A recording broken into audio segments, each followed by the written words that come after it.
Shabbat Shalom, everyone. Our double parsha this week is Vayakhel P'kudei, the final two parshiot of the book of Shemot, of Exodus. The construction of the Mishkan, the tabernacle, which we have described for the past 5 parshiot, is complete. Moshe finishes the final works, putting the screen at the entrance, placing the altar, doing the final arranging of the furniture. And we learn chapter 40, verse 33.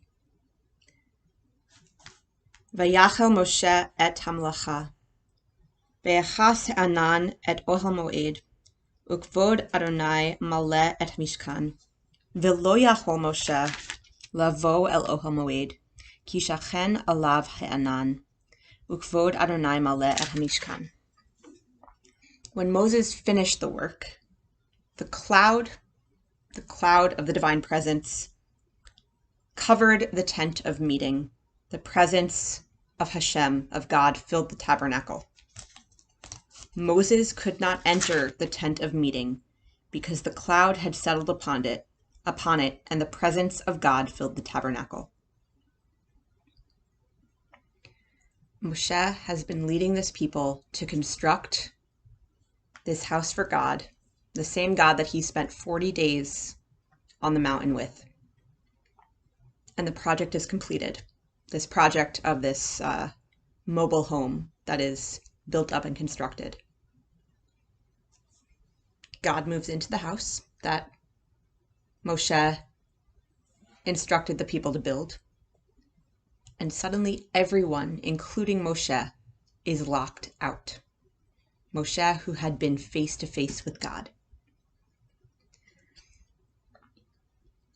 And our book ends with how the cloud would hover over the tabernacle and move. And that's one of the ways that they would know that it was time to move to the next encampment. All the work Moshe had been doing is now different. This project is completed, so parts of it are no longer accessible. It's like when you build something, building anything, putting a puzzle together. Once you put the pieces around the edges, you can't really access the middle anymore. This parsha is teaching us that our religious lives transition, and we have to adapt to new spiritual circumstances. What we have been doing for a year now, God willing, in the safest way possible, as more and more people get vaccinated, we will safely transition to new forms of hybrid davening. Not right away, but we're approaching that horizon, and we are having these conversations. I think this is a wonderful opportunity for us to assess, how is your davening going?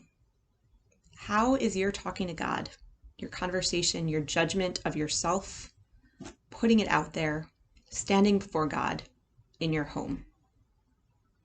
How has it been different from being in the synagogue? Which was standing on the mountain face to face to God, and which was the building that you're actually not allowed inside of? These are really important things to think about with transitions of technology, questions about who will participate as leaders in the prayer service and who will be leading their own prayers.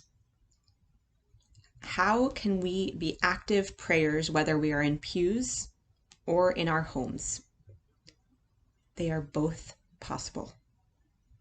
The doors are not closed. And even when the doors of the Mishkan were closed, it was because we knew that God's presence was there. My kavanah for us this Shabbat is to recognize that God's presence is amongst us while it's more readily felt when we are together in person with each other. Every place we speak to God is a sanctuary. Shabbat Shalom.